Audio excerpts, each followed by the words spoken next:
Nagy szeretettel köszöntjük a nézőket, ez itt a Független Média Központ eseménye. A Get the Trolls Out projekt keretében, magyarul trolltalanítás projekt keretében járjuk körbe a vallási intoleranciát a médiában, és mint korábbi eseményünkön ezt beharangoztuk, a mainak az antiszemitizmus lesz a fókuszában, és akkor nagy örömmel köszöntöm a megjelent vendégeinket, Szonták Veronikát, aki a Political Capitaltól jött, és kutatóként fog mesélni majd a munkájáról.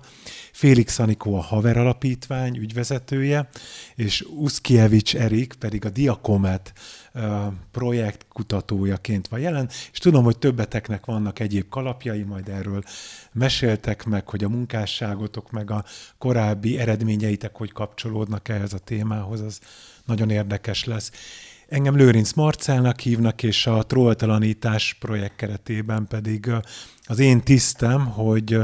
kövessem a médiát, monitorozzam a megjelent tartalmakat, és ezekről jelentéseket készítünk, ezeket járjuk körbe.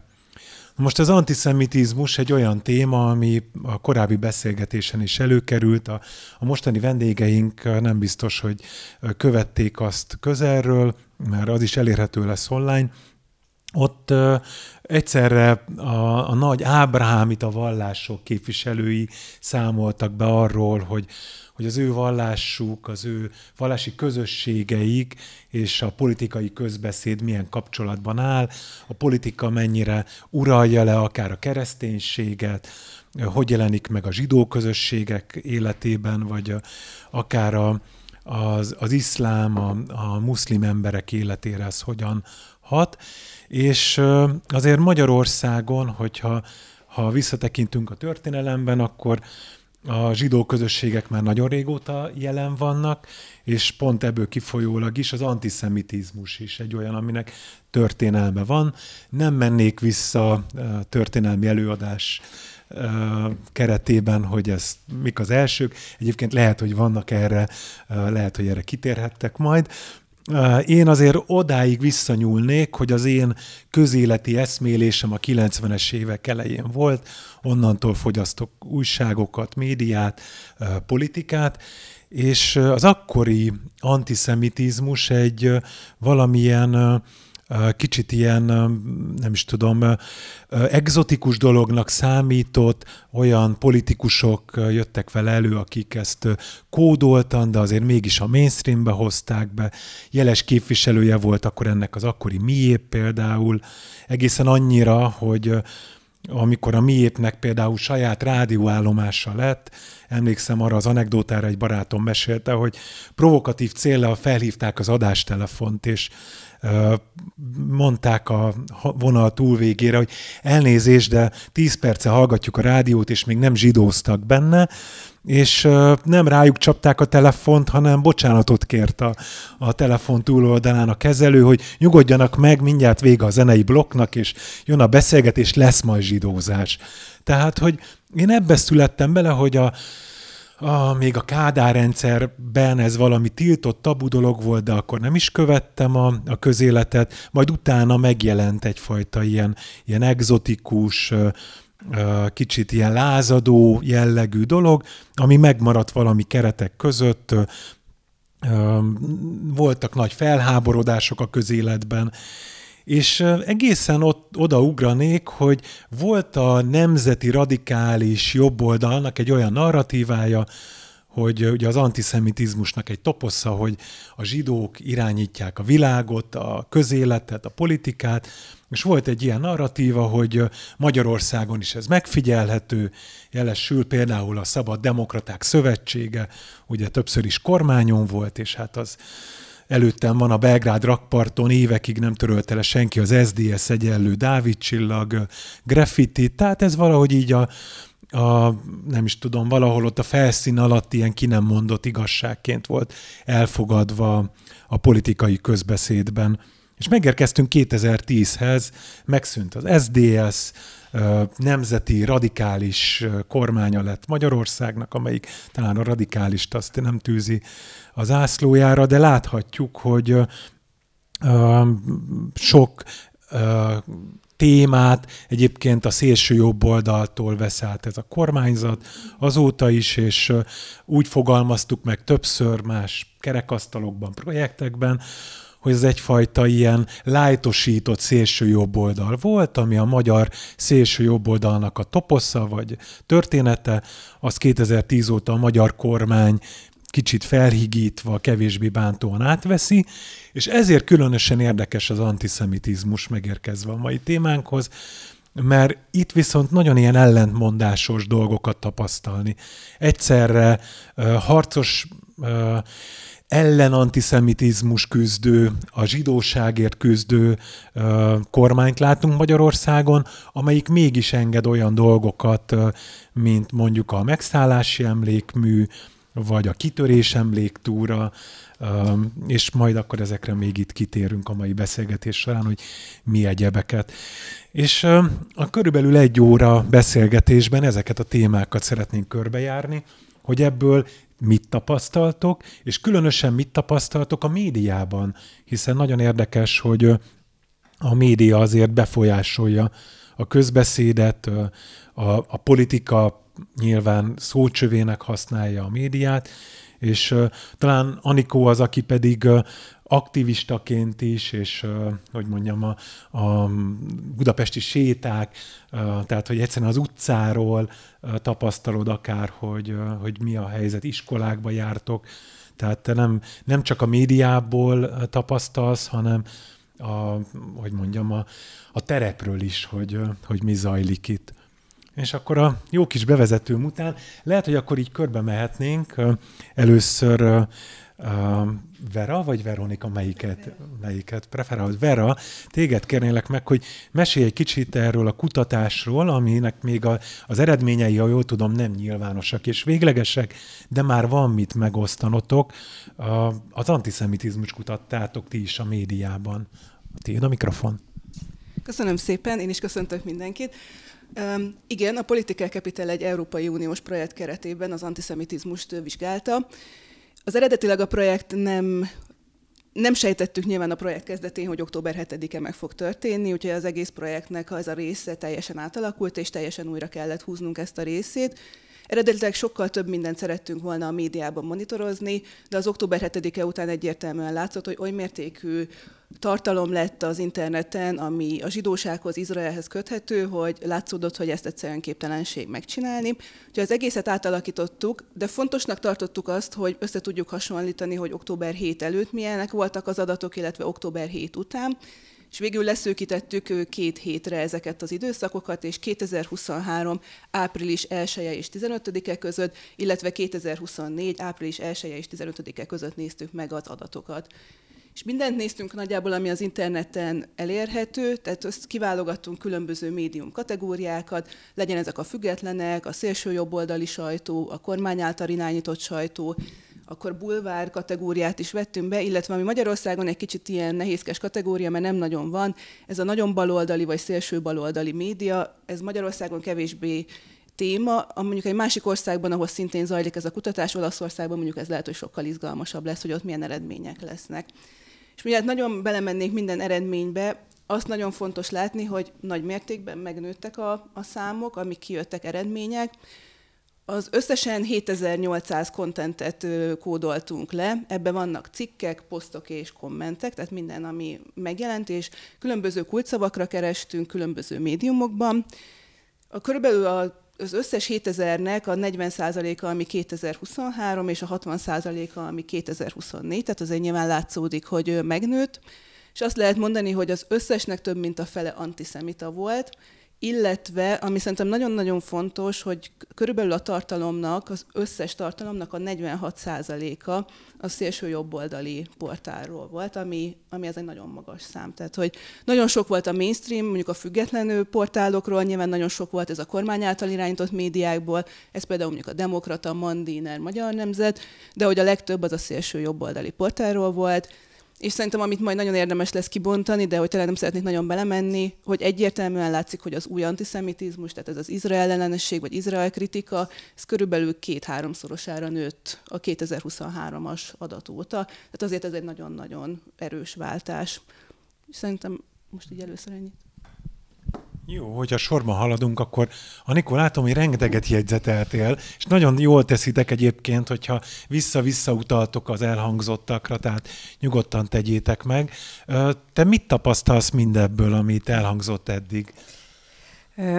Hát én lehet, hogy először sapkát váltanék, és én is egy kicsit kutatóként mondanék pár dolgot. Sok olyan kutatásban vettem részt, ami az antiszemitizmust vizsgálta különböző aspektusokból, és arra reflektálva, amit te mondtál az elején, hogy vannak különböző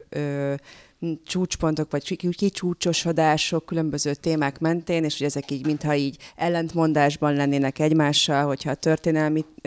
dolgokat nézzük, emlékezetpolitikát és az Izraelhez való viszonyt, akár Magyarország politikai diskurzusa esetében ezek külön válnak, és ennek kapcsán jutott eszembe, hogy azzal kezdjem, hogy Barna Ildikóval készítettünk 2018-ban talán egy visegrádi országokban egy felmérést modern antiszemitizmusról, és ott 3 típusú antiszemitizmust különböztettünk meg. Ez nyilván a nemzetközi szakirodalommal párhuzamban vagy harmóniában van. Az egyik az a másodlagos antiszemitizmus, ami a holokauszt utáni, arra reflektáló, tehát relativizáló vagy éppen tagadó diskurzusokat foglalja magában. Van egy összeesküvés elméletekkel összefüggő antiszemitizmus, vagy nyilván nem kell magyaráznunk, illetve ez az új antiszemitizmus, amit Vera is említett. És ami érdekes a mai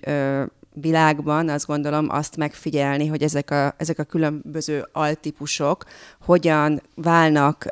egymással akár szembeállítva jelen lévővé a diskurzusban, hogyan használják a különböző politikai aktorok maguk akár definiálására, hogy az egyik antiszemitizmus ellen fellépnek, még egy másik esetben többet akár megengednek maguknak, és most nem konkrétan akár a magyar kormányról beszélek, hanem más politikai közösségekben is ez megjelenik, tehát hogy egymással szembeállítva és egymás ellen kijátszva jelennek meg ezek a ki hol áll, és ezek újra rajzolják azt, hogy ki az, aki a zsidó közösséggel szemben baráti vagy ellenségi. A magyarországi recepciójáról nem akarom megismételni, elhangzott, hogy itt ugye egy teljesen más konstellációról beszélünk, ahol még mindig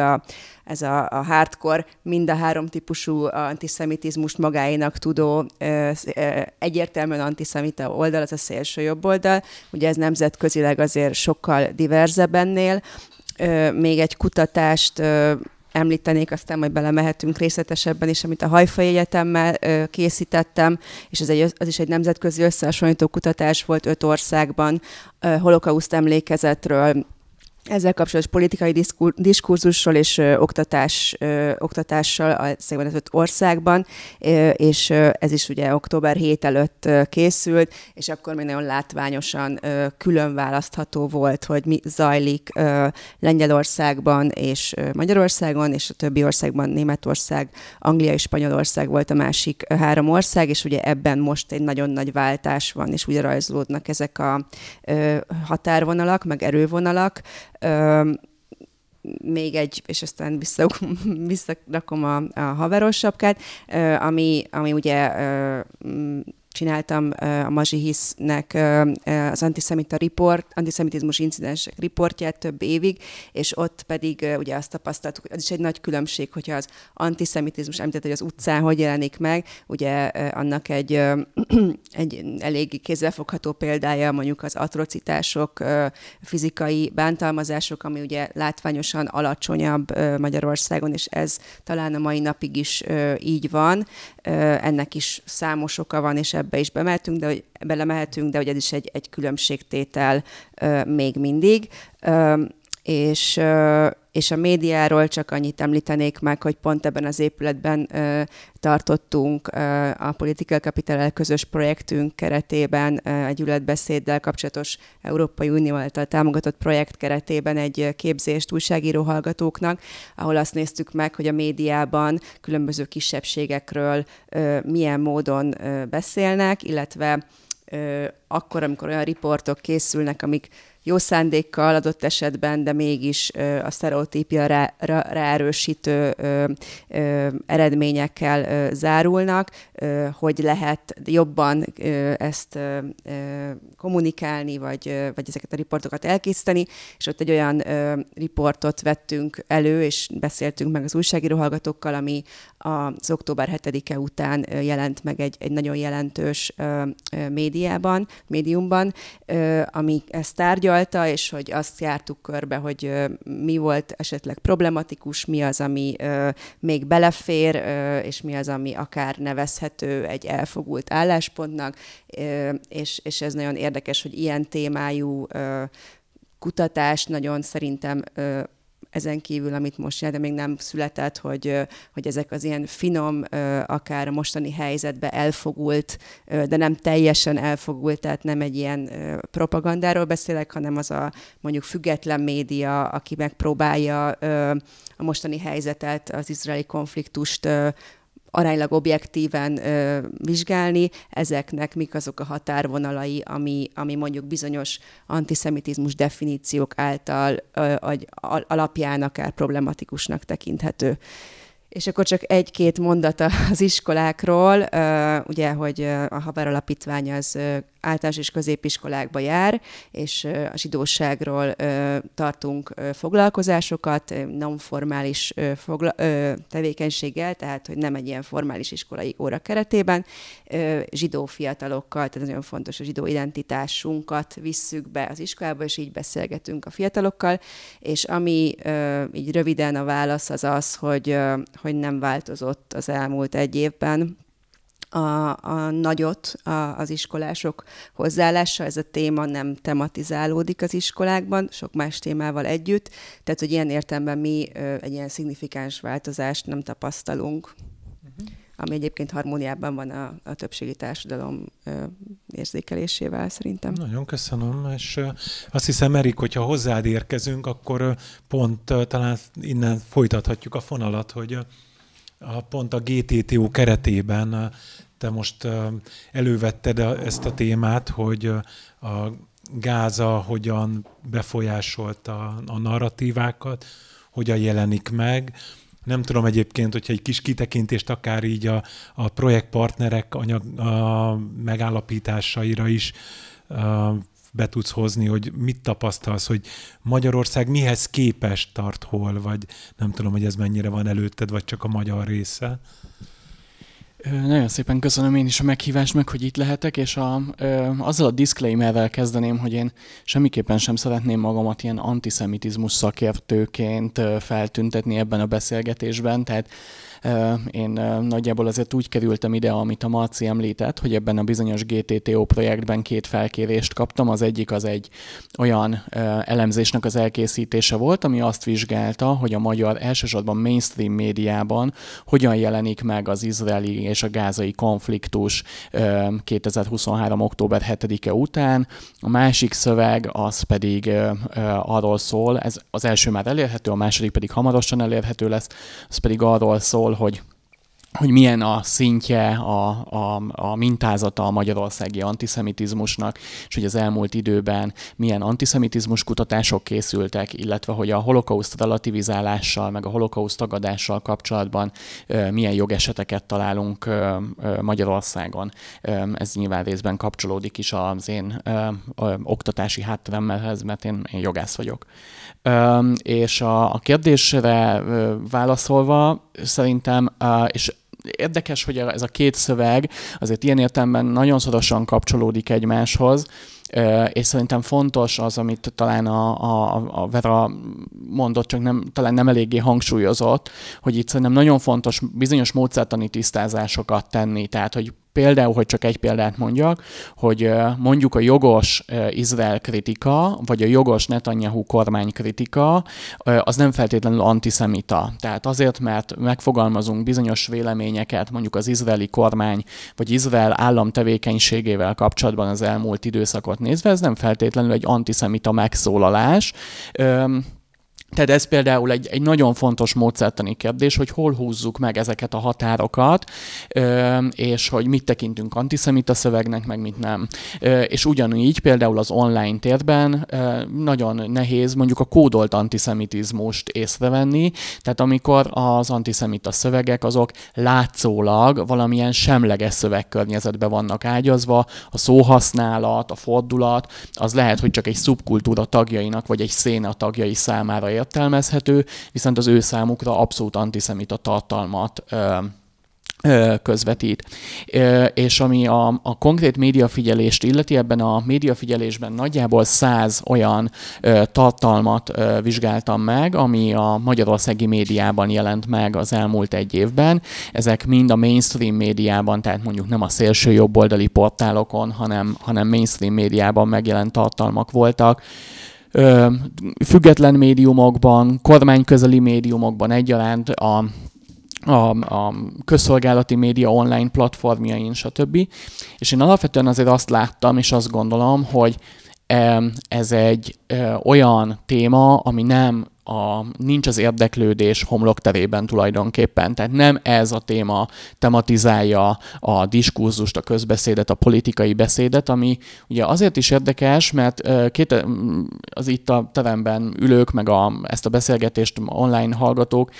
nyilván nem lesz újdonság az, hogy 2024. júniusa előtt, amikor Magyarország 2 választásra is készült, akkor tulajdonképpen ez az ország háborús pszichózisban élt, és ugye mindent a háború és a béke kérdésének rendelt alá a kormánypárt, de az izraeli-gázai konfliktus nem volt az érdeklődés homlokterében. Tehát tulajdonképpen ez egy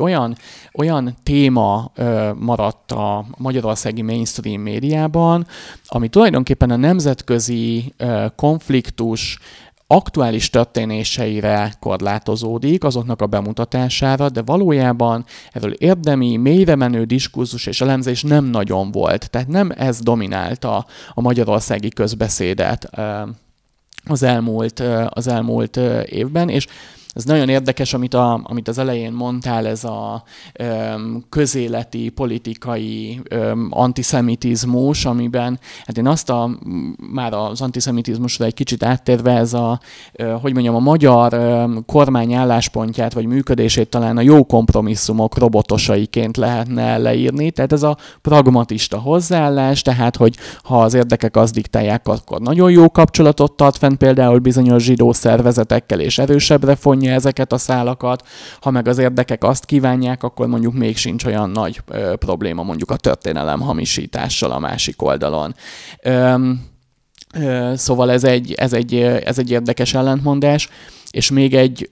utolsó megjegyzés, amit mondanék, hogy talán Magyarországon nincsenek annyira élénken jelen mondjuk azok az új baloldali pártok, amit máshol radikális vagy szélső baloldaliként szoktak leírni, én azért inkább az új baloldali jelzőt használnám ezekre a pártokra,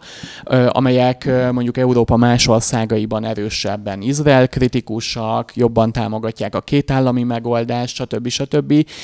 Ugye Magyarországon a politikai szférában, a politika terénumában ezek a pártok vagy nincsenek jelen, vagy hát nagyon marginálisan, és értelemszerűen ennek megfelelően a hangjuk is azért kevésbé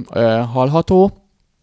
És akkor még szívesen beszélek arról, hogy mi volt ebben a kutatásban, hogy mit láttunk mondjuk a kormánypárti, meg a független sajtóban, stb. De szerintem felvezetőnek ennyit mondanék el. Szuper, köszönöm szépen. Majd sződ bele itt a többi témához, tehát hogy azért szerintem ebben a témában egyszerre szépség is, hogyha beszélgetünk róla, de nehézség is, hogy gyakorlatilag mindennel összefügg. Tehát bármelyik részére oda nézünk, akkor hirtelen az magával ránt több dolgot. Tehát hogyha akár csak itt elhangzott ez az Izrael kritika például, én azért azt hallom, olyan hangokkal találkozom, amelyek azt mondják, hogy Jó, igen, Izraelt kritizáljuk, Izrael az most népirtó, fasiszta, náci politikát folytat,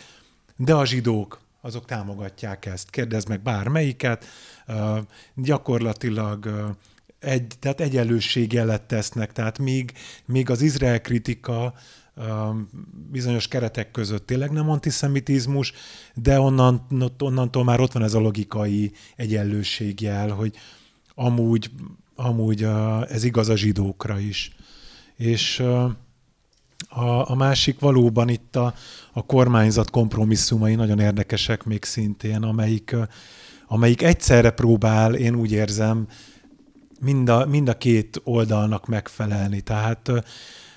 Magyarország, a magyar kormányzat azt adja el, hogy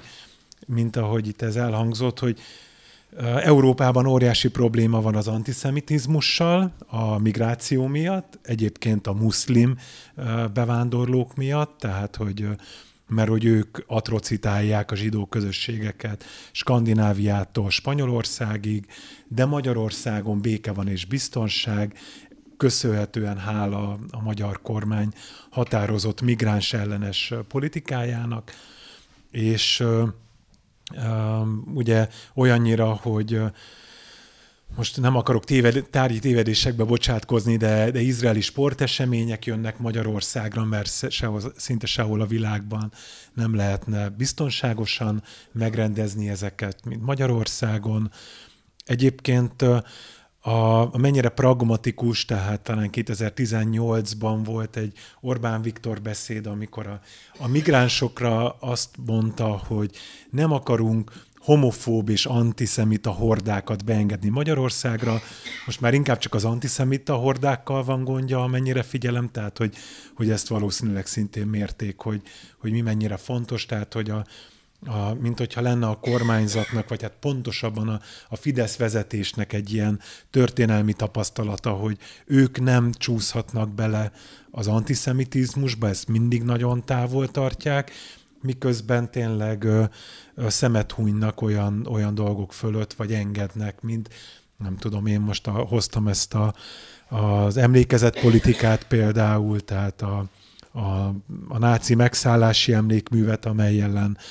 nagyon sok zsidó közösség tiltakozott, de egy nagyon progresszív és szavakban nagyon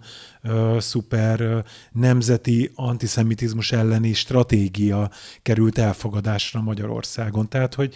én egymásnak ellentmondó dolgokat látok és hallok, vagy akár csak visszanézünk 2016-17-re, amikor Soros Györggyel volt teli plakátolva Magyarország, és a zsidó összeesküvő toposz köszönt vissza a plakátokról, hiszen ott nevetett nehogy hagyjuk, hogy a Soros nevessen. Erre az volt a válasz, hogy lehet antiszemita ez a kampány, miközben Izraelben is, az izraeli kormány is, hogy mondjam, gyűlöli, vagy hát kritizálja Soros Györgyöt és a munkásságát. Tehát, hogy ember legyen a talpán, aki így kiigazodik, de vajon mit gondolhatnak a kormánypárti médiafogyasztók? Ebbe bele tudtok gondolni? Nem tudom, hogy így akár a média elemzésnél van-e valamiféle ilyen üzenet, hogy mit gondoljunk a világról, mit gondoljunk a zsidókról, mit gondoljunk az antiszemitizmusról, hogyha én egy, nem is tudom, ilyen mainstream kormánypárti médiafogyasztó vagyok, akkor eléggé sok téma szájbarágosan elmagyarázódik, én azt tapasztalom más témákban is, de a GTTO média monitoringban nagyon kevés nyíltan antiszemita anyaggal találkozok mainstream kormányzati anyagban, tehát ott azért ezek a kódolt, meg kibeszélős dolgok jönnek inkább elő, de kampányszerűen én tulajdonképpen csak az iszlamofóbiával találkozom. Azt is szoktam mondani, hogy az iszlamofóbia az új antiszemitizmus. Tehát, hogy ez gyertek, gyűlöljünk együtt valakit, az most éppen az iszlamofóbia. Ezt nagyon nyíltan, nagyon sok oldalról alátámasztva, megerősítve tapasztaljuk. De hol van itt az antiszemitizmus helye? Ez inkább így szép lassan így eltűnt magától, vagy ott van valahol kódoltan? Csak egy mondatra visszatérve az új antiszemitizmus kérdésére, hogy igen, ez egy nagyon nagy dilemma volt, hogy melyik narratívákat tekintsük annak, ami új antiszemita, és mi az, amit egy teljesen valós államkritikának tekinthetünk. És mi úgy húztuk meg a határt, hogy ugye a Nemzetközi Holokauszt Emlékezet Szövetségnek van ez a definíciója, az AIRA definíció, ami ugye ott meghatározza nagyjából, hogy mik azok a narratívák, amelyek antiszemitának tekinthetőek, és mi például antiszemitának tekintettük azt, hogyha valaki az Izrael államot népirtónak vagy háborús bűncselekményekkel vádolja, mégpedig azért, mert ameddig ezt úgy döntöttünk, hogy ameddig a Hágai Nemzetközi Bíróság ezt nem mondja ki, addig ezt mi annak tekintettük. Aki mondja, akkor is. Tessék? Aki mondja, akkor is hülyeség.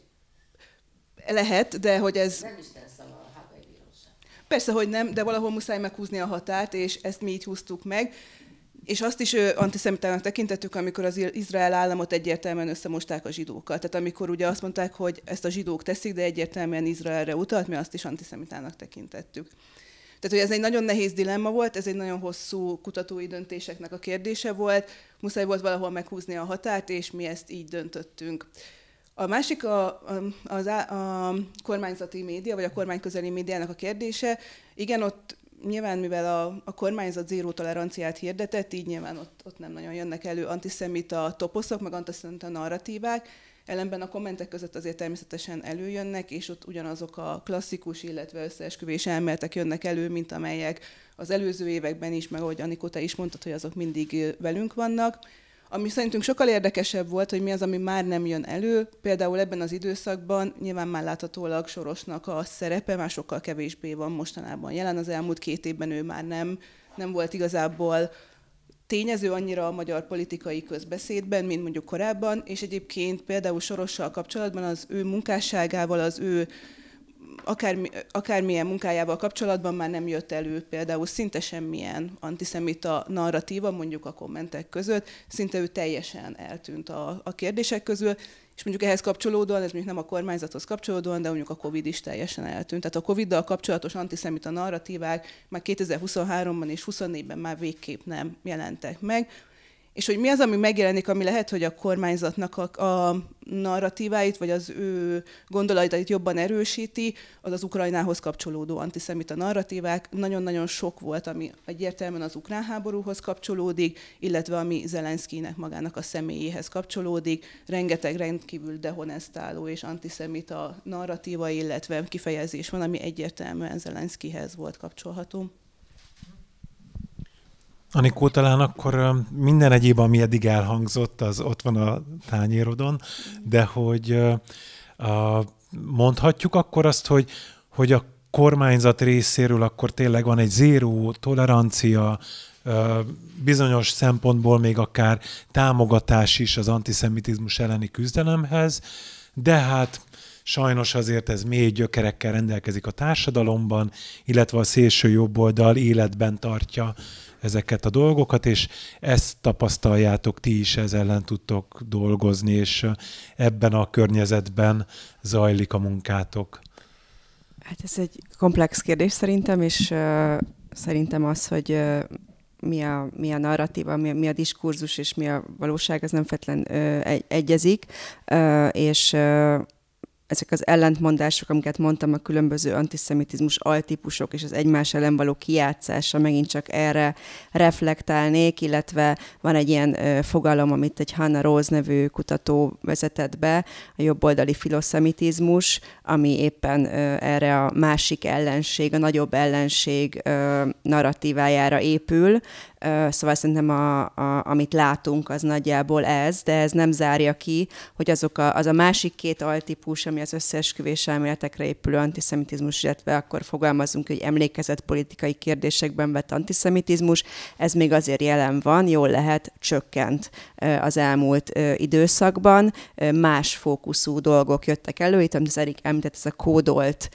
antiszemitizmus, ami egyre inkább az összeesküvés elméletekkel kapcsolatos diskurzusban megjelenik.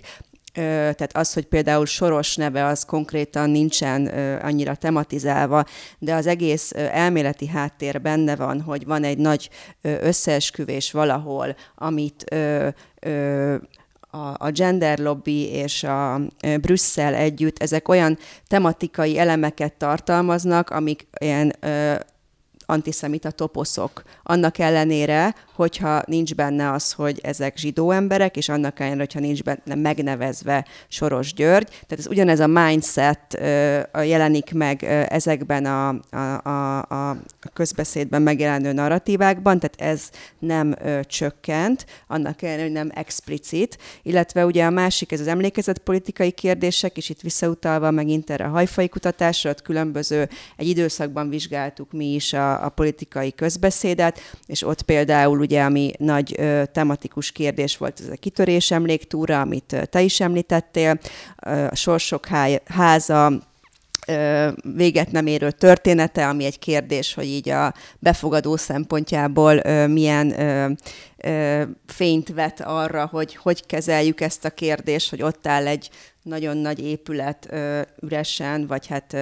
nem megnyitva, tehát hogy ez is egy kétes dolog, hogy ez hogy csapódik le az embereknél, vagy akár a 12. kerületi Turul szobor kérdése, tehát hogy ezekben meg lehet vizsgálni azokat az ellentmondásokat, amik akár az országos, akár a lokális politikában jelen vannak, de egyetértek azzal, hogy emellett viszont van például egy antiszemitizmus elleni stratégia, ami egyébként tehát, hogy ez nem kérdés volt, vagy nem opció, meg minden tagállamnak el kell ezt készíteni, és az viszont megint egy kérdés, hogy a leírtakból mi hogyan lesz akár kikényszerítve, vagy megvalósítva, ezt várjuk szeretettel, hogy lesznek az abban leírtak valójában megvalósítva, és azzal kapcsolatban, hogy változott-e akár a kormánymédia fogyasztók hozzáállása a zsidósághoz, vagy az antiszemitizmus kérdéséhez, ez nagyon fontos a kiindulás, hogy alapvetően a magyar társadalom az Izraellel szemben inkább neutrális volt, nem tudom, visszamenőlegesen, ha megnézzük az összes antiszemitizmus kutatást, tehát már a kiindulás olyan, hogy most az egész társadalomról beszélek, hogy nem, tehát a zsidóság elleni sztereotípiák vagy előítéletek, azok leválnak, de azért itt is van egy komplexitása, hogy amit mondtál, hogy az a kutatásokban is megjelenik, hogy a zsidóságról azt gondoljuk, hogy lojálisabb Izraellel, mint Magyarországgal. Tehát, hogy ez egy antiszemita elem, ugyanakkor Izraellel, mint országgal, a magyar társadalom inkább neutrális, amit könnyen lehet pozitív irányba fordítani. De szerintem az egy kérdés, és ez egy nagyon érdekes kutatói kérdés, hogy egy ilyen erős kormányzati kommunikáció, ami egészen egyértelműen egyoldalú, nagyjából ezt el lehet mondani, ez hosszú távon hogy hat a lakosságra, és hogy tudják azt összerakni, ezt a komplexitást, amit te is említettél, meg most én is megpróbáltam illusztrálni, hogy az emlékezetpolitikai kérdésekben így vagyunk, ebben úgy vagyunk, és akkor ez milyen, ez a fekete dobozból mi fog kijönni, szerintem ez egy kérdés, és erre még úgy igazából nincs válaszunk. Köszönjük. Erika, a következő, amin gondolkodtam, hogy egyébként ugye a magyar közbeszéd, meg közélet az nagyon polarizált, és van egy ilyen erős kormánypárti és ellenzéki látásmód is, és vajon megosztja-e egyébként ez a kormányzati ellenzéki látásmód a viszonyulást az izraeli helyzethez, az antiszemitizmushoz, vagy ezt elmozdította-e valamerre? Tapasztalsz-e ilyet egyébként? Tehát, hogy akár ilyen üzenet szinten, tehát, hogy mondod, hogy annyira nem volt téma, talán például ez hozzátenném Adaléknak, hogy sok európai vagy nem európai nagyvárosban ugye tüntetések voltak ilyen vagy olyan oldalon, de nagyon sok ilyen palesztinpárti megmozdulásról. Bocsánat, ugye ezt a magyar kormány ugye nem engedélyezte. Igen, és ezt akartam mondani, hogy Csirájában lett Magyarországon ez betiltva, tehát olyan szinten nem lehetett ez tematika, hogy még a megmozdulás sem. Magyarországon ritkán tiltanak be egy demonstrációt, tehát hogy tényleg körülbelül nem tudom, 5-10 évente lehet hallani egyről, amikor ilyen vagy olyan módon hatóságilag nem engedélyeznek egy demonstrációt. A Szabad Palesztináért demonstráció az egy évvel ezelőtt így be lett tiltva. Tehát, hogy ez a kormánypárti és ellenzéki két pólus, az, hogy mondjam, az megosztja ezt a hozzáállást, ezt a viszonyulást, hogy akkor kormánypártiként én szeretem Izraelt és támogatom, az ellenzékiként, jó ellenzékiként én kapok olyan muníciót, hogy azért inkább Izrael kritikus vagyok, sőt, akár hogyha nagyon ellenzéki vagyok, akkor én független palesztin államot szeretnék. Ilyesmit tapasztaltál? Nem akarom megkerülni a kérdést, és próbálok majd erre is válaszolni, csak még itt hallgatva titeket néhány dolog eszembe jutott, és gondoltam, hogy akkor ezekre is reflektálok, aztán próbálok a kérdésre is válaszolni. Az egyik, ami érdekes, hogy nemrégiben látott napvilágot az Európai Unió Alapjogi Ügynökségének egy nagy kutatása, ami az antiszemitizmust térképezte fel 13 olyan uniós tagállamban, ahol az Európai Unió zsidóságának 96%-a lakik, többek között Magyarországon is, vagy Magyarország is az egyik ország volt ebben a mintában, és ráadásul a legnagyobb résztvevői vagy válaszadói létszámmal. És az érdekes, hogy a magyar válaszadók szerint az antiszemitizmus az a politikai életben a legjelentősebb probléma, és ezt követi az online antiszemitizmus. Tehát a magyarországi válaszadók egy elég szignifikáns többsége mondta azt, hogy a politikai életben, a közéletben és az online térben érzékeli az antiszemitizmust problémának. Miközben például, és erről is a hölgyek itt már részben szóltak, hogy mondjuk a zsidók sérelmére elkövetett gyűlöletbűncselekményeknek a száma Magyarországon elenyészően kevés. Nyilván elenyészően kevés az a gyűlöletbűncselekmények száma általában véve. Szóval, hogy itt is van egy ilyen érdekes ellentmondás, úgyhogy én ennek a második szövegnek nem véletlenül választottam azt a címet, hogy biztonságban élni egy ellenséges környezetben. Tehát, hogyha mondjuk a fizikai atrocitások, gyűlöletbűncselekmények számát nézzük, akkor egy ilyen derűs képet kapunk tulajdonképpen, és akkor ezt persze még lehet árnyalni, hogy milyen intézményi és személyi okok vezethetnek például a gyűlöletbűncselekmények látenciájához, de összességében azért azt gondolom, hogy ez a szám azért tényleg nem túlzottan magas Magyarországon, miközben egyébként ebben a EU kutatásban mondjuk a nyugat-európai zsidó válaszadók korábban 2%-a mondta azt, hogy érte őt valamilyen fizikai atrocitás, most a legutolsó kutatásban pedig már 4%-uk jelzett ilyet vissza, tehát minthogyha az európai nagyvárosokban például, vagy az EU más tagállamaiban lenne egy ilyen emelkedő tendencia a fizikai atrocitásokkal, támadásokkal kapcsolatban. És mikor készültem erre a beszélgetésre, akkor meghallgattam jó pár olyan beszélgetést, ami az antiszemitizmus témáját járta körül, illetve az ELTE is készítette egy antiszemitizmus kutatást, ami részben már október 7-e után készült el, Örkény Antal és Csepeli György neve fémjelzi ezt, és például abban a kutatásban is az derült ki, hogy az antiszemitizmusnak, minthogyha a kemény szociodemográfiai adatokon átívelő mintázatai lennének. Tehát, hogy nincsenek olyan determinánsok tulajdonképpen, hogy ha valaki ellenzéki, kormánypárti, vidéki, városi, tehát, hogy nincsenek ilyen determinánsok az antiszemitizmussal kapcsolatban. És szerintem ami ennél egy kicsit érdekesebb az az, hogy és szerintem erről érdemes beszélni, hogy vannak az erős antiszemiták, akiknek azért elég nehéz már megváltoztatni a gondolkodását, vannak az erősen filoszemiták, na de hogy mi van a kettő között, és azért itt van egy elég nagy bizonytalan, mondjuk hívjuk őket bizonytalanoknak,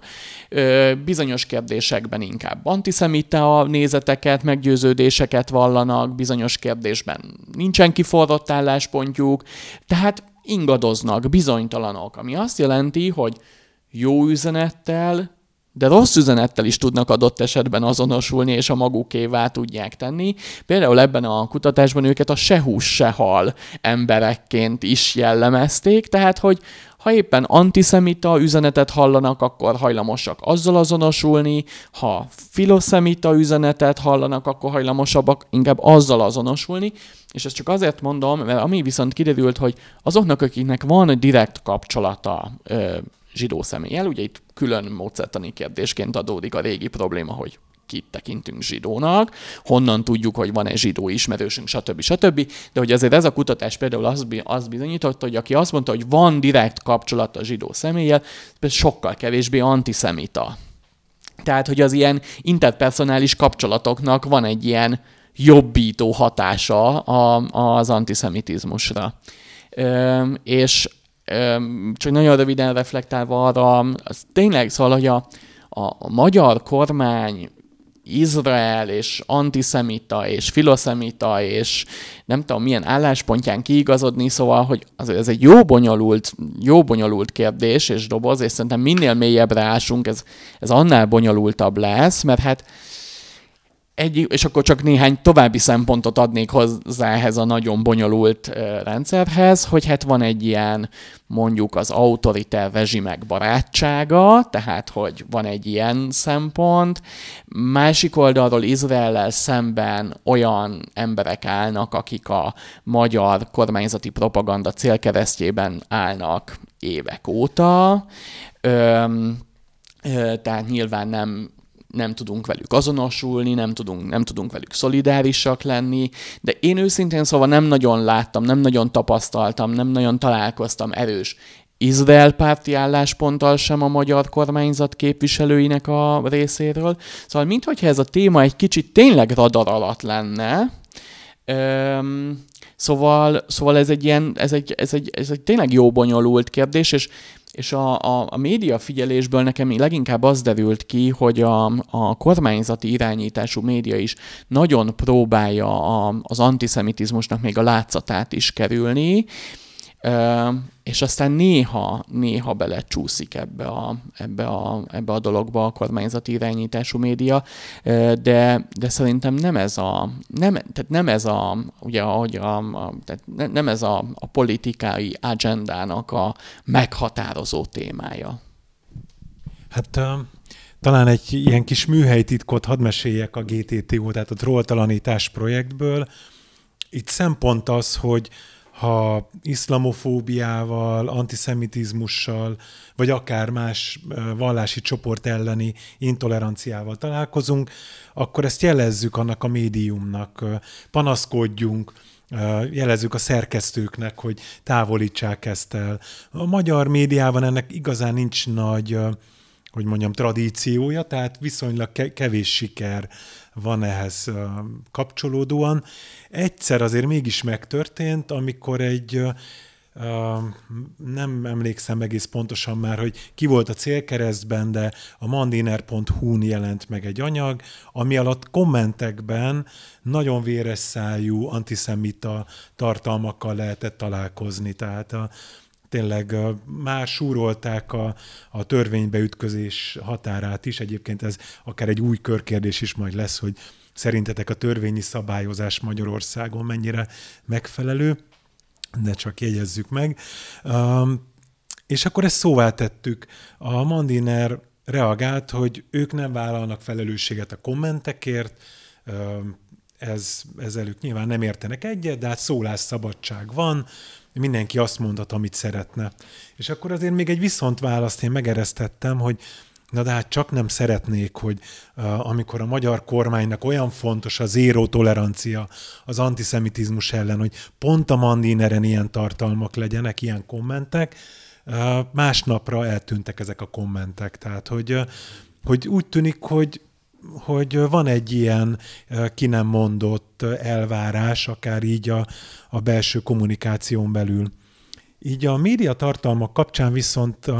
ha már szóba került az iszlamofóbia, nagyon gyakran tapasztalom azt itt a projekten belül,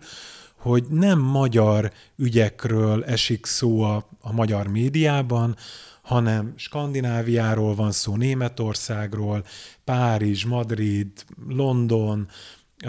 leginkább ugye a migráció kapcsán minden napra jut egy-egy híradása a kormányzati médiában, hogy milyen bűncselekményeket követnek el a főleg muszlim migránsok, és mennyire jó, hogy a magyar kormány ezt mind megakadályozza. Én belefutottam azért abba is, hogy a nyugat-európai zsidóságot szólaltatják meg. Félnek, rettegnek, bántják őket, már el is akarnak költözni, el is költöznek, mennek más országba, tehát az USA-ba, Kanadába, Izraelbe, talán majd Magyarországra is költöznek adott esetben. Ez például megjelent így a kutatásotokban? Találkoztatok ezzel a narratívával, hogy Magyarország, mint az ilyen biztonság fellegvára versus Nyugat-Európa, Skandinávia,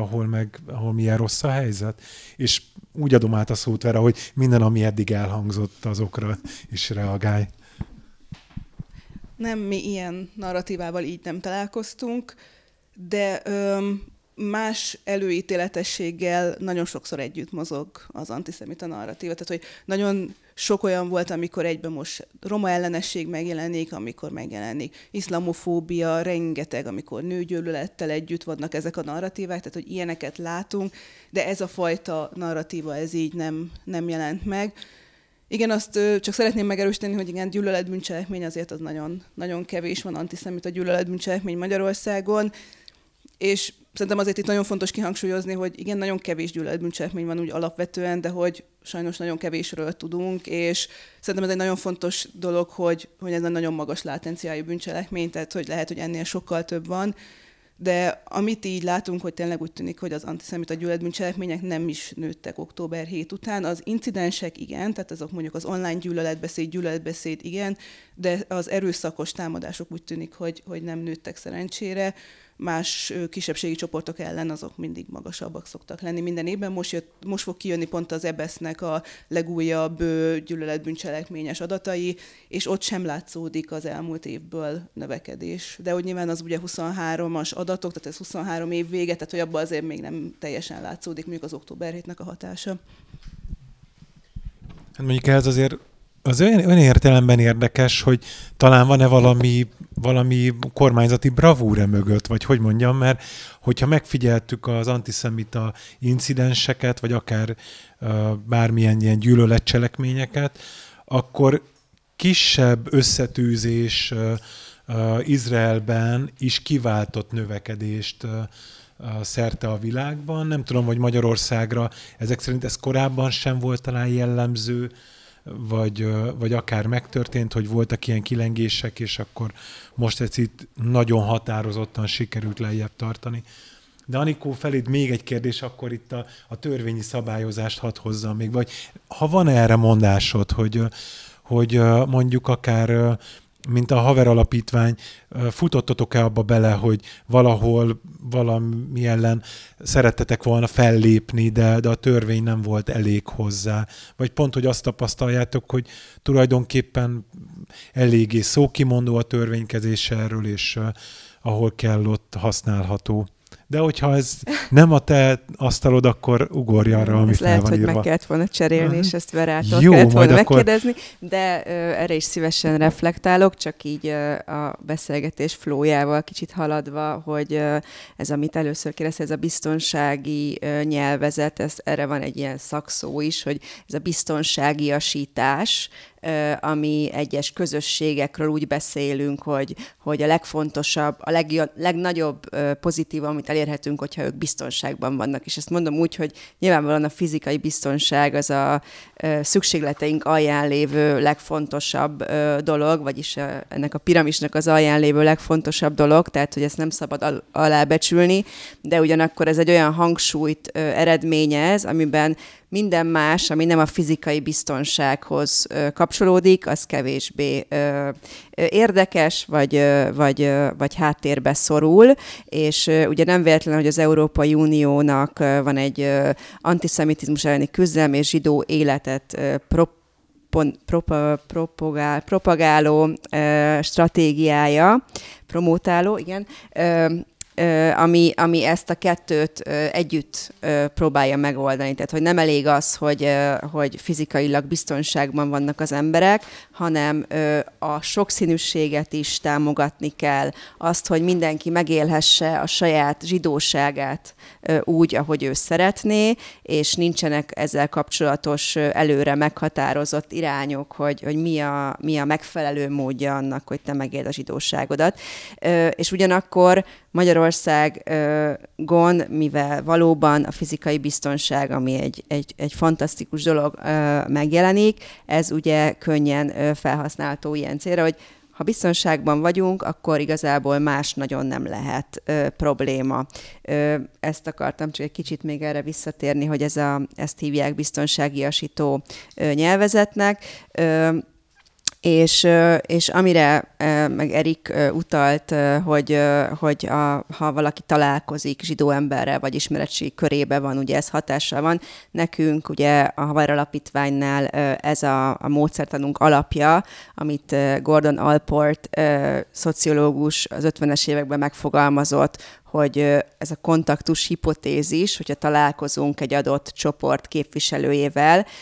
akkor az önmagában már pozitívá, vagy hát legalábbis elmozdítja a percepciót egy pozitív irányba, és megelőzi akár az előítéletek kialakulását az adott csoporttal szemben. És mi ezért megyünk osztályokba, és beszélgetünk a zsidóságról, akár a mi identitásunkról is, és erről mai napig nagyon sok kutatás van, hogy más csoportokkal szemben is ez a leghatékonyabb módja. Ennek ellenére ugye szóba kerültek nagy szociológusaink, Csepeli György már a 90-es években megmondta, hogy nem kell ahhoz zsidó, hogy antiszemitizmus legyen, tehát ugyanakkor ahhoz, hogy van egy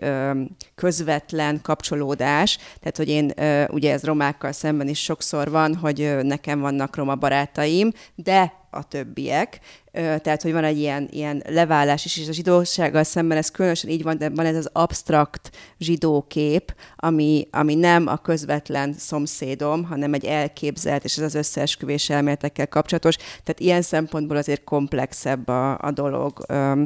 hogy ez a kettő ketté válik. Mi a Haver Alapítványnál nem foglalkozunk olyan kérdésekkel, mint mondjuk a GTTO, hogy fellépjünk, hogyha antiszemitizmust tapasztalunk, ugye mi kizárólag oktatással foglalkozunk, és iskolákba megyünk, és szerencsére nem tapasztalunk olyan dolgot, illetve a mi foglalkozásainknak az a legfontosabb kiinduló pontja, hogy bizonyos kereteken belül nincsenek tabuk, tehát mi azt szeretnénk, hogy a diákok felszabadultan elmondhassák, hogyha vannak a fejükben élő képek a zsidósággal kapcsolatban, és erre tudunk reflektálni. Tehát, hogyha mi ezt korlátozzuk, akkor a foglalkozás hatékonysága veszik kárba. Megint csak visszautalnék arra a gyűlöletbeszéddel kapcsolatos projektre, amit együtt csináltunk a Political Capital, a Pirena Mencával és a Pride-dal, amiben megvizsgáltuk a törvényi szabályozást is a gyűlöletbeszéddel kapcsolatban. Itt ugye azért vannak olyan kérdések, amik akár problémásak, tehát hogy nem kifejezetten hatékonyan lehet mondjuk antiszemita gyűlöletbeszéddel szemben indítani jogesetet, tehát hogy sok a kiskapu, és akkor ennek dilemmája van, hogy akkor melyik csoporthoz kapcsolódunk, a teljes szólásszabadság, vagy a kisebbségek védelme, de ezt lehet, hogy tényleg Verának majd visszaadnám a szót ezzel kapcsolatban. Jó, Erik, úgy vedd magadhoz a mikrofont, hogy indítsunk egy zárókört. Itt az időnk is véges, és az szokott lenni a tapasztalat, hogy többek még szívesen beszélgetnek adott esetben így felvételen kívül is. Igazából minden, ami elhangzott, az megint ott van, és láttam, hogy írtál föl jegyzeteket, azokra majd tér ki. Esetleg én arra lennék még kíváncsi, hogy szerinted mi várható a jövőben? Tehát, hogyha így azt látjuk, hogy a magyar kormányzati média ügyesen lavíroz, és egyszerre a legnagyobb barátja mondjuk Izraelnek, Netanyahunak, meg Törökországnak, Erdogánnak, miközben a háromszög másik oldalára ez a barátság már nem írható fel, hogyha követjük a híreket. Tehát, hogy vajon ez szerinted így fenntartható lesz, hogy végig így radar alatt marad a téma, élesedik a konfliktus, de ennek nem lesz a magyar médiában továbbra sem olyan nagy hullámokat nem ver az egész, igyekeznek a lehető legkevésbé nem is tudom, a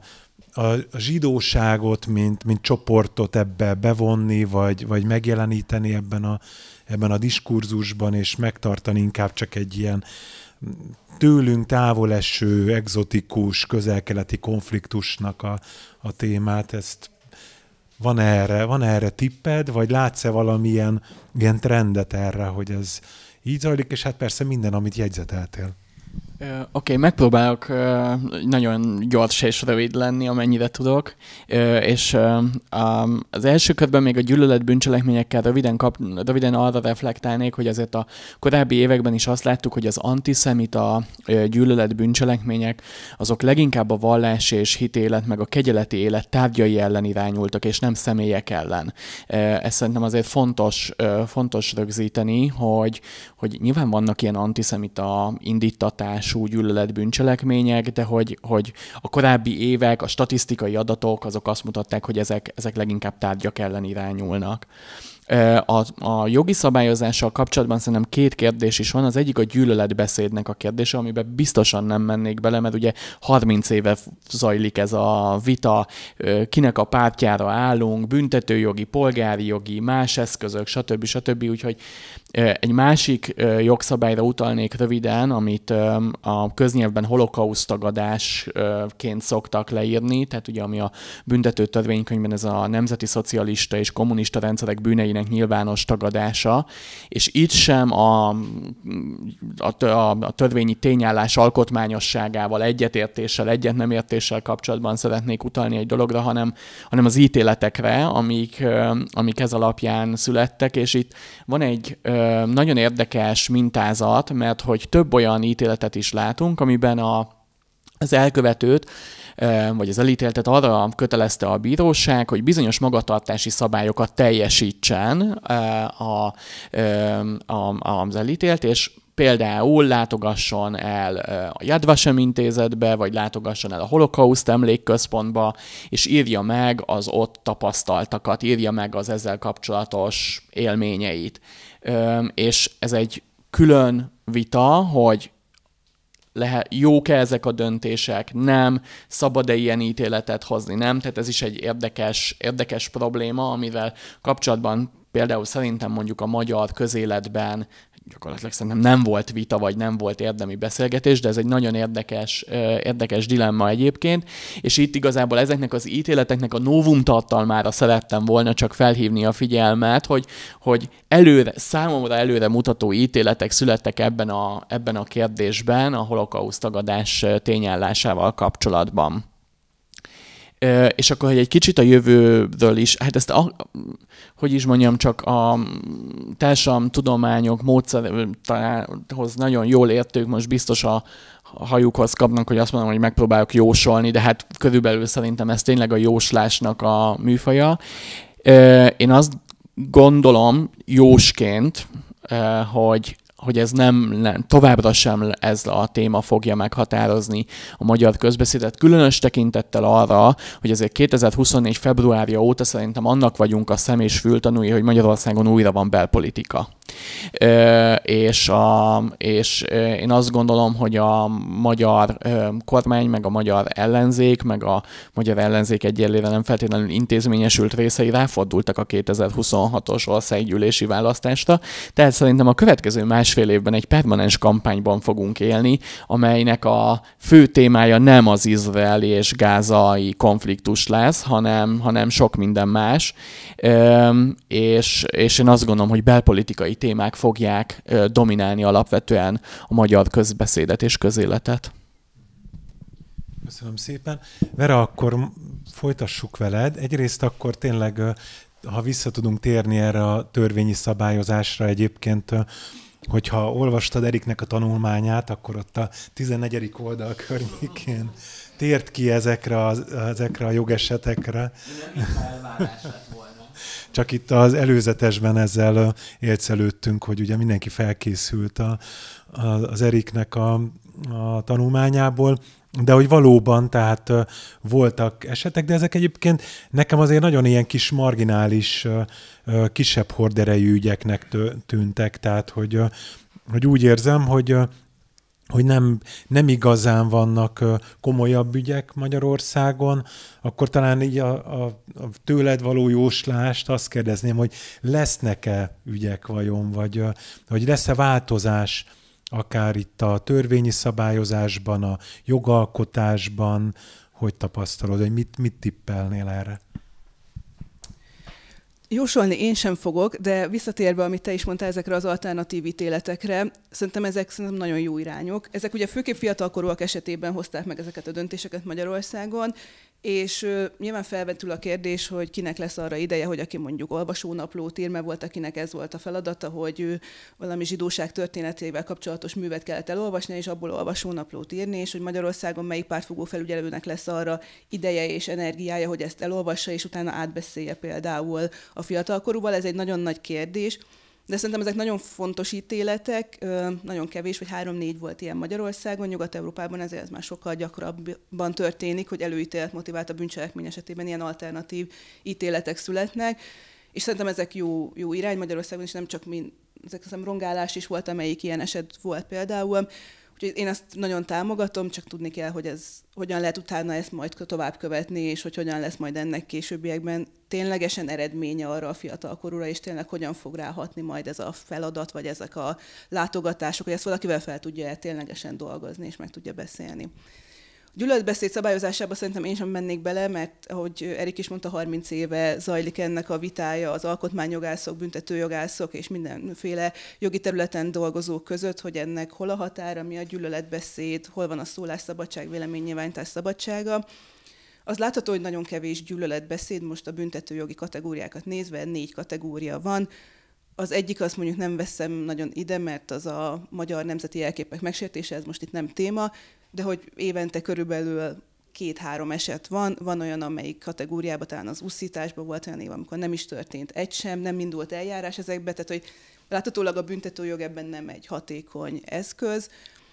Én nagyon hiszek abba egyébként, hogy azért vannak állami intézményeink, és ennek fel kell hívni a figyelmet arra, hogy van egy ilyen jellegű probléma. Tehát én azt gondolom, hogy aki lát gyűlöletbeszédet, azt szerintem érdemes akár a Nemzeti Média Hírközlési Hatóságnak jelenteni. Lehet, hogy a hatékonysága annak is megkérdőjelezhető, vagy az internet hotline felé, ami ugye nem a bejelentett tartalmakat vizsgálja, hanem egyéb online portálokat nézi, de hogy ezekhez érdemes bejelenteni. Érdemes jelenteni szerintem a különböző közösségi média felületeken. Sajnos itt is látható, hogy a hatékonysága nem a legjobb. Nagyon sok szervezet panaszkodik arra, hogy például a Facebook vagy a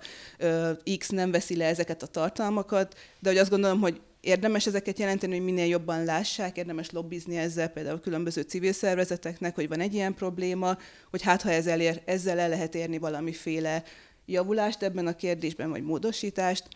Én azt például nem gondolom, hogy a Magyarországon a gyűlöletbeszédnek a szabályozása fog változni, tehát ez most ilyen, ez van, és azt sem látom, hogy hogyan tud majd a magyar állam, vagy bármelyik állam felkészülni arra, hogy az online térben jóval nagyobb mennyiségben jönnek elő gyűlöletbeszéd tartalmak, amelyek beleférhetnek ténylegesen a büntetőjogi kategóriába.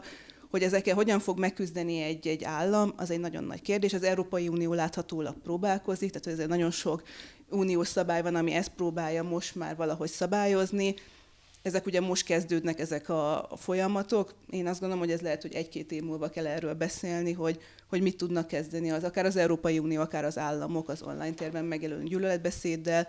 de látható, hogy most ilyen mennyiségű problémára nem biztos, hogy a jog adja a legeslegjobb választ. Nagyon érdekes trükkről hallottam éppen egy nemzetközi projektben, ahol egyébként pont az online gyűlöletbeszéd eltávolítása a feladat. Egy görög kolléga panaszkodott, hogy hónapokig nem tudott az X-ről egy Adolf Hitler profilt eltávolítani, és most azzal a trükkel sikerült neki, hogy egy Elon Musk poszthoz bekommentelte, hogy amúgy kedves Elon Musk, a te X-ed nem hajlandó ezt a profilt eltávolítani, vajon ez a te tudtoddal van-e? Pár órán belül eltávolították azt az Adolf Hitler profilt, ami mondanom sem kell, hogy tömény antiszemita kommenteket meg tartalmakat osztott meg. És Anikó, akkor az zárókérdés feléd, hogy ha már antiszemitizmus volt a téma, és a Haver alapítványként vagy itt, hogy az elmúlt években hogy érzed, vagy mit mondanál arra a kérdésre, hogy jó-e Magyarországon zsidónak lenni? Jobb lett, van-e változás? Egyszerűen így akár a személyes megélésed, vagy akár így a közösségi visszajelzésekben mit tapasztalsz, hogy ezek azért nem kellemes témák, és lehet, hogy te jobban fel vagy vértezve, de akik mondjuk, nem tudom, nem annyira ezen a területen dolgoznak, vagy aktívak, ők panaszkodnak, és őket lenyomja mindez, vagy úgy érzik, hogy valami tényleg egy kicsit jobb lett az elmúlt években. Bármilyen elmozdulás volt-e? Hát nem tudok a zsidóság nevében nyilatkozni, és ez a Haver alapítványnak is egy fontos kiindulása, hogy mi a sokszínűséget mutatjuk be, minden egyes embernek más a megélése, hiszen az, hogy zsidók vagyunk, az egy dimenzió, de hogy más identitásunk is van, nők is vagyunk, vagy férfiak, különböző osztályokhoz tartozunk, akár mindenféle egyéb identitásunk van, ami meghatározza, hogy érezzük magunkat, tehát hogy ez egy komplex kérdés, amire én így nem tudok így a Haver alapítvány szemszögéből válaszolni. Ha így zsidó közösségről beszélünk, és ezzel kapcsolatos narratívákról csináltunk egy kutatást két másik szociológussal, Surányi Ráhellel és Gerő Mártonnal, arról, hogy a zsidó közösségben, és leginkább a zsidó médiákban hogy jelent meg október 7 és az azóta következő fejlemények, és ebben látható az, hogy a zsidó közösség erőteljesen Izrael pártján áll, ami nyilván nem egy nagy felfedezés, de ugye leginkább ezzel kapcsolatos cikkekben is a téma az Izrael szemszögéből tematizálódott, és interjúkat is készítettünk közösségi vezetőkkel, amiben pedig azt láttuk, hogy talán, és ez egy nagyon óvatos becslés, hiszen ezek nem kvantitatív adatok, tehát hogy ezek interjúk, amikben egyes személyek narratívái jelennek meg, tehát semmiképpen nem reprezentálják reprezentatíven a közösséget, de hogy bizonyos mértékben mondható, hogy míg az előzetes kutatásokból az derült ki, hogy alapvetően a magyar zsidóság az ellenzéki beállítottságú, sok esetben kritikus a kurens kormányzattal, ebben van talán némi elmozdulás, éppen amiatt, hogy mondjuk a magyar kormány az nagyon erőteljesen Izrael oldalára állt ebben a konfliktusban, és hogy nagyon sok zsidó ember, aki egyébként magát olyannak identifikálja, hogy a legfontosabb neki a szólásszabadság és a liberális értékek, mondjuk üdvözölte azt, hogy a palesztinok kért lévő demonstrációt betiltották, és akkor ez egyfajta elmozdulás lehet, ami nem tudjuk, hogy merre fog még menni, és szerintem az, hogy mennyire érzi magát rosszul vagy jól zsidóként ma az ember Magyarországon, az így tényleg relatív, tehát hogy ezt azért ki kell mondani, hogy nincs benne bőven a top 3 üldözött kisebbségbe a zsidóság, tehát hogy ettől függetlenül szubjektíve az ember érezheti azt, hogy őt antiszemitizmus éri, vagy úgy érzékel, hogy antiszemita a közeg, és erre nyilván minden joga megvan, de hogyha kicsit kontextusba helyezzük, akkor azért azt is fontos látni, hogy azért nem a legüldözöttebb kisebbségről beszélünk. Hát nagyon szépen köszönöm itt a megosztott gondolatokat és a tapasztalatokat a munkátokból. A